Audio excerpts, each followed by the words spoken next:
굉장히 중요한 포인트를 여쭤보고 싶은데요. 이제 보통 집을 사시면서 이제 뭐 두 부부 이제 남편 와이프 분이 이제 그 디드에 이름을 올리실 텐데 네.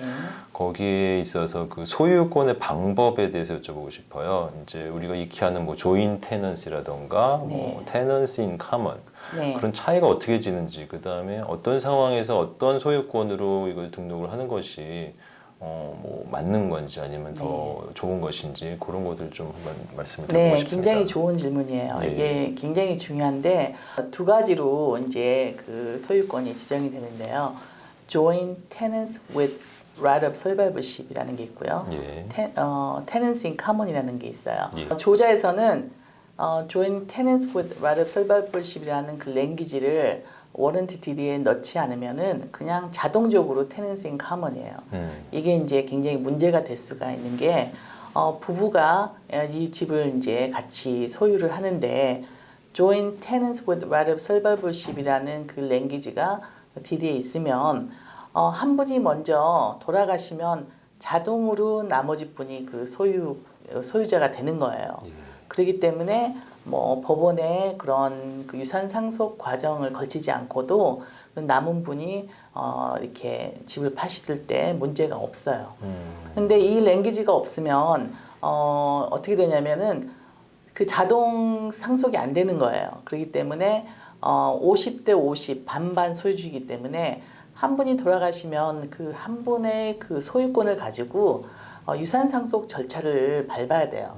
예, 그러면은 이게 몇 달이 걸립니다. 그렇기 때문에 이 계약을 해놓고 클로징이 임박을 했는데 타를 설치해 보니까 이게 테넌스 인 커먼으로 이렇게 나오면은 그냥 그 집은 그냥 몇 달 바이어가 몇 달 기다려주든지 아니면은 계약이 이제 파기가 되는 그런 어려운 상황이 생기게 돼요. 예. 제 경험에도 그런 경우가 있었어요. 파시는 분이 본인도 이제 미국 분이셨는데 본인도 모르신 거예요. 그 너무나 이 그 에이전트 분이 해외에 이제 여행을 가셔가지고 전혀 이제 컨택이 안 되는 상황에서 겨우겨우 이제 그 셀러분하고 컨택이 된 거예요. 근데 셀러분이 이메일도 하실지 모르시고 전화도 잘 안 받으시고 그래서 확인이 나중에서 됐는데 이분이 그 와이프 오시냐고 그랬더니 자기 부인 돌아가셨다고 그래가지고 아주 당황스럽게 근데 그 바이어분은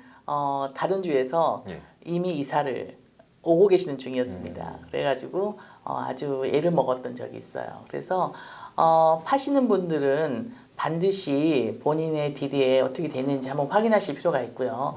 그거는 얼마든지 그 커렉트 할 수가 있거든요. 퀵클레임 함으로 인해서. 그리고 또 사시는 분들은 반드시 본인이 사실 때 조인 테넌스 보아르 설벌브실 랭귀지가 반드시 있는지 확인하시는 게 되게 중요할 것 같습니다. 네. 두 부부가 집을 구입하실 때는 조인 테넌스 위드 라이트 오브 설벌브실로 가는 것이 유리하다라는 거.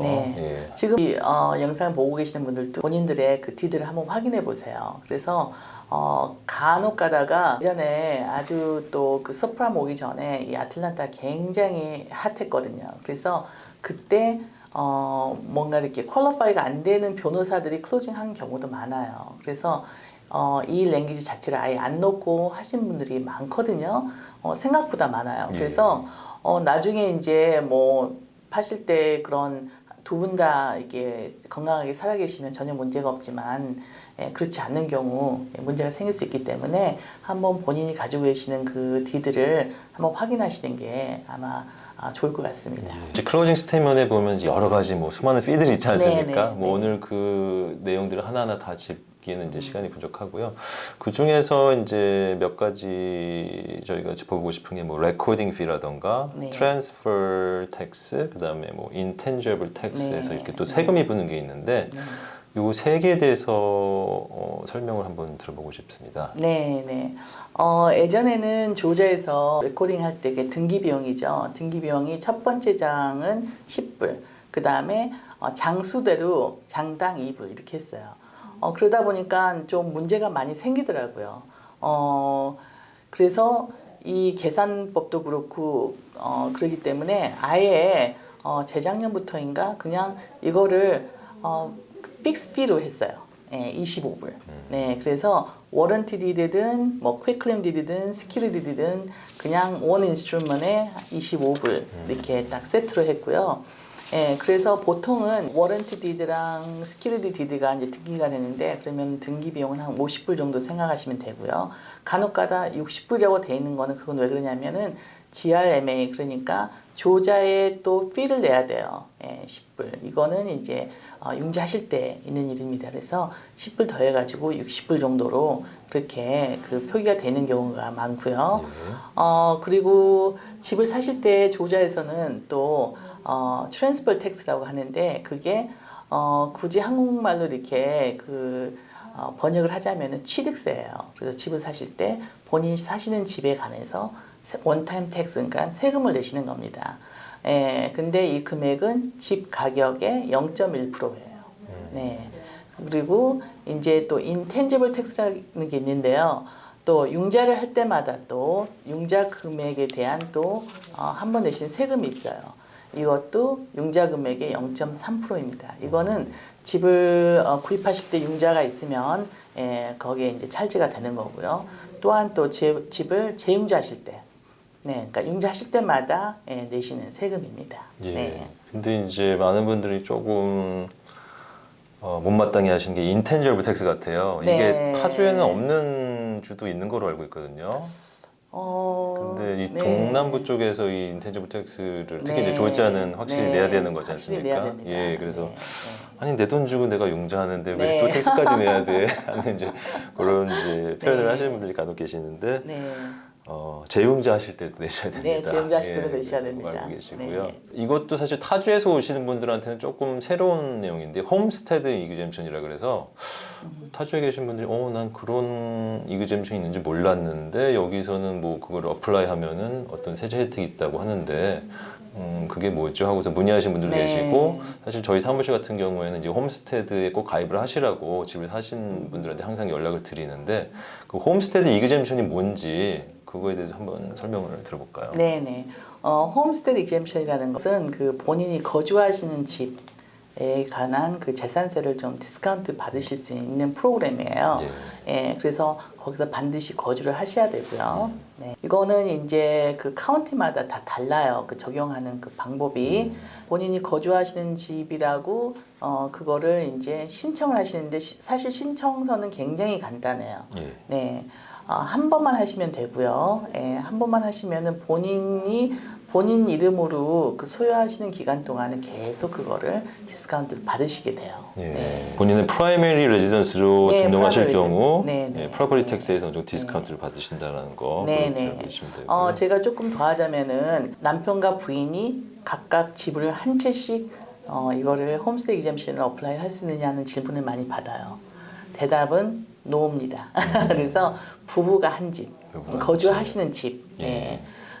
그리고 한 집만 되기 때문에 다른 스테이트의 그 홈스테이 exemption을 받고 있었으면 예, 근데 더 이상 거기에는 이제 안 받으셔야 되고요. 예, 이사 오시면은 그 이사 온 집, 거주하시는 집만 되는 겁니다. 예. 네. 갑자기 생각나서 또 질문 드리는 건데요. 이제 얼마 전에 이제 집을 구입하셨던 분이 귀넷 카운티에 그 이제 요거를 등록을 하려고 웹사이트에 네. 들어갔더니 네. 본인의 이제 프라이머리 레지던스로 귀넷 카운티 집을 사셨는데 이분이 일은 뉴욕 쪽에 사고 계신 거예요. 네, 그러면서 이제 왔다 갔다 하시면서 뉴욕 쪽에 자기 집이 있지는 않으시고 네, 네. 근데 그 보러 레지스트레이션이 거기서 주로 일을 하다 보니까 뉴욕에다 네. 등록을 해놓으신 거예요. 네, 네. 홈스테이드 이그젬션을 어플라이 할 때 보링 스테이트가 뭐 어디로 돼 있냐. 네, 그래서 네. 거기다 만약 뉴욕이라고 적으면은 귀넷 카운티에서 프라이머리 레지던스로 귀넷 카운티가 아니네라고 하는 게 아닐까 하면서 어떻게 해야 될지 좀 굉장히 네, 그렇죠. 그러니까 본인이 그야말로 거주하시는 곳이어야 되거든요. 예. 그렇기 때문에 애플리케이션을 보시면 그러니까 차도 이 카운티에 레지스터 돼 있는지 확인을 합니다. 예. 그렇기 때문에 여기서 거주하면서 여기서 일하는 곳이어야 되는 거예요. 그렇군요. 네. 그럼 그분 같은 경우는 이 혜택을 받기가 좀 힘들다고 어려울 수도 있어요. 봐야겠네요. 네, 예. 네. 왜냐하면 그 차 인포메이션을 넣어야 되기 때문에 예. 레지스트레이션에 이런 거를 예. 네, 그러니까 거주하는지를 확인하는 거죠. 네. 또 많이들 익히 아실 텐데 프로퍼티 텍스에 보면 또 스쿨 텍스라는 게 있지 않습니까? 네, 네, 그 스쿨 맞습니다. 텍스에도 이그젬션이 있는 거로 알고 있는데 네, 그걸 또 네. 따로 뭐 홈스테이처럼 신청을 해야 되는 건지 아니면은 이게 뭐 같이 어떤 적용이 돼서 어떤 뭐 나이 기준이나 인컴 기준에 따라서 어떻게 혜택이 뭐 달라지는 네, 건지 네, 그런 네. 걸 좀 알고 네, 싶어요. 시니어 이그젬션이거든요. 예. 그러니까 스쿨 텍스 이그젬션 받으시려면은 그야말로 연세가 좀 있으셔야 돼요. 연세가 있으셔야 돼요. 이것도 카운티마다 다 다릅니다. 예. 그러니까 이제 본인이 거주하시는 그 카운티에 이제 알아보셔야 되는데 예. 저희가 이제 많은 한인분들이 거주하고 계시는 그 군액 카운티 같은 경우에는 65세가 되셔야 되는데 예. 65세가 되시는 기준이 뭐냐면은 1월 1일 날 매년 1월 1일 날 그 해당 연도에 이미 65세이셔야 돼요.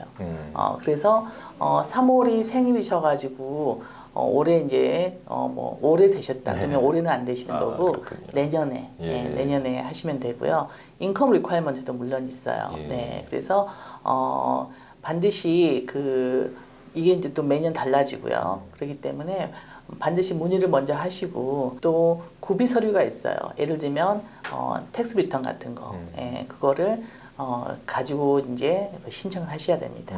예. 그런데 스쿨 텍스가 그 프로퍼티 텍스에서 많은 부분을 차지하기 때문에 그렇죠. 이거 이그젬션 받으면 너무들 좋아하세요. 예. 네.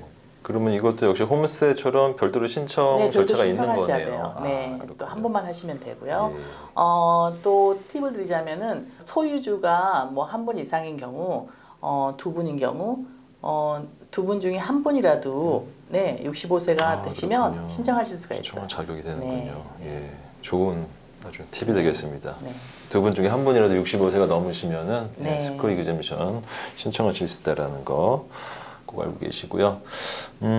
이제 뭐 마지막 질문이 될 것 같은데요. 클로징 절차 중에 보면 이제 변호사분께서 HOA 연락을 하셔서 HOA 클로징 레터라는 것을 요구하지 않습니까? 네, 그 맞습니다. HOA 클로징 레터 피는 누가 부담을 하며 그 레터에 있는 내용이 어떤 것이기에 그걸 확인해 주시는지 그거 네, 한번 지금 현재 조자 그 계약서에 의하면은 HOA 클로징 레터는 하시는 분이 내게끔 돼 있습니다. 예. 네, 이게 꼭 필요한 게 린 중에 좀 굉장히 바이어분한테 안 좋은 영향을 미칠 수 있는 게 HOA 린이에요. 네, 이거는 계속 그 집을 소유하고 계시면은 뱅크럽시를 해도 없어지지 않습니다. 예, 집을 소유하고 계시는 동안은 예, 그렇기 때문에 HOA 그 클로징 레터가 굉장히 중요해요. 뭐냐면은 이게 셀러가 만약 안 내셨으면 그 HO에서는 이 집의 저당을 잡을 수가 있거든요. 예. 그래서 HO의 클로징 레터를 받는 이유는 이 셀러가 지금 HO에다가 무슨 갚아야 할 빚이 없다는 걸 확인하기 위한 거고 또 이 새로운 바이어분이 이 HO에 뭐 가입비라든지 뭐 다른 비들이 내야 되는 것들이 있는지 그런 것들을 또 확인하는 차원에서 반드시 있어야 되는데 이건 여담이지만 그 HOA 클로징 비가 굉장히 비싸요. 그 비싼 이유는 그 서프라임 이전에는 그렇게 비싸지 않았어요. 그런데 이제 서프라임이 오면서 많은 그 주택 소유자들이 너무 힘들었기 때문에 HOA를 많이 이렇게 밀려가지고 그 HOA 피를 안 낸 경우가 되게 많았어요. 그렇기 때문에 HOA에서는 이거를 이제 뭔가 HOA 경영을 위해서 어딘가에서 이거를 충당을 해야 되는데 일종의 이제 이 클로징 레터가 없으면 클로징이 안 되기 때문에 약간 그 볼모 비슷하게 이걸 사용을 한 것 같아요. 그래가지고 B가 굉장히 높아졌어요. 예. 몇 년 전에는 초이스가 있었어요. 뭐 바이어가 내기도 하든지 셀러가 내기도 하든지 그런 초이스가 있었는데 요즘은 이제 그 계약서에 셀러가 내는 걸로 명시가 되어 있습니다. 예. 그리고 이제 한 가지 더 팁을 드리자면은 이제 파시는 분들은 굉장히 조심해야 되는 게 그 커뮤니티 어소시에이션 디스클로저 그러니까 캐드라는 거에 명시를 정확하게 안 하면 본인이 내주셔야 부분들이 있어요. 예를 들면 가입비라든가 이런 것들, 이니시에이션 비 같은 거, 뭐 트랜스퍼 비 같은 거 이런 거를 셀러가 정확하게 명시를 안 해주면 이게 그냥 셀러가 내셔야 되는 그런 게 있기 때문에 또 파시는 거를 지금 고려하시는 분들은 그런 것도 아주 꼼꼼히 잘 예. 챙겨보셔야 될 것 같습니다. 정확한 액수를 확인하셔야 되죠. 네, 네. 사실 이제 그 내용에 대해서는 저도 좀 이제 말씀드리고 싶었는데 실제로 얼마 전에 저희 이제 집을 사시는 분들 저희가 도와드렸는데 네, 네. 셀러분이 그 커뮤니티 어시스턴트 디스클로저에 이니시에이션 피, 트랜스퍼 피, 애드민 피가 2,000불이 있는 걸 안 적으신 거예요. 네. 이제 리스팅 에이전트께서 사실 한 번 더 확인해 주셨어야 되는데 그걸 이제 블랭크로 남겨놓으시는 바람에 나중에 변호사 사무실에서 그 2,000불을 셀러가 부담해야 된다. 네. 이제 그게 조지아 법이 그렇게 돼 있죠. 네, 지금 디스클로저 안 하셨기 네, 때문에. 네, 맞습니다. 그래서 네. 그거를 이제 바이어분은 2,000불을 세이브하셨고 네. 셀러분은 엉겹결에 2,000불 더 내셔야 내셔야 되는 되는, 네. 그런 아주 황당한 네. 일이 있었기 때문에 네. 이제 그런 거 이제 경험 많은 리스팅 에이전트를 통해서 꼭 확인을 받으셔야 되는 굉장히 중요한 포인트라고 알고 계셔야 될 것 같습니다. 네, 그래서 이 자리를 빌어서 제가 부탁드리고 싶은 거는 이제 트렌드가 내가 영어도 잘하고 그러니까 부동산 에이전트가 왜 필요해 하는 그런 생각을 가지고 계시는 분들이 생기더라고요. 그럴 수 있죠. 예전에는 이제 언어 문제로 반드시 이제 하야를 하셔야 되는 걸로 생각하는데 근데 제가 정말 말씀드리고 싶은 거는 반드시 필요합니다. 네, 에이전트 분들이 왜냐하면 이런 부분들을 또 경험이 많으시고 또 고객의 입장을 잘 대변해 주신 분들이 이런 부분들을 잘 집어내 주시기 때문에 그야말로 프로텍트 해주는 거거든요. 예. 네, 그래서 반드시 좋은 분들과 함께 하시는 게 본인의 그 권리를 찾을 수 있는 길이라고 생각합니다. 네. 예상치 못한 부분들을 경험 많은 에이전트를 통해서 그렇죠. 또 알아내실 수 있기 때문에 네. 반드시 에이전트를 하여하시는 것을 권장해 드리고요. 예, 바쁜 시간에도 오늘 이렇게 저희 나와주셔서 너무 감사드리고 변호사님. 아닙니다. 예, 네, 다음에 기회가 감사합니다. 또 된다면은 우리 클로징 그 트랜잭션에도 좀 더 디테일하게 들어가서 네, 한번 또 네. 짚어보는 그런 시간들을 준비해 보도록 하겠습니다. 예, 오늘도 이렇게 저희 애서정 부동산 팀 시청해 주셔서 감사드리고요. 저희는 또 다음 기회에 더 좋은 내용으로 찾아뵙도록 하겠습니다. 감사드립니다. 네, 예, 안녕히 감사합니다. 계세요.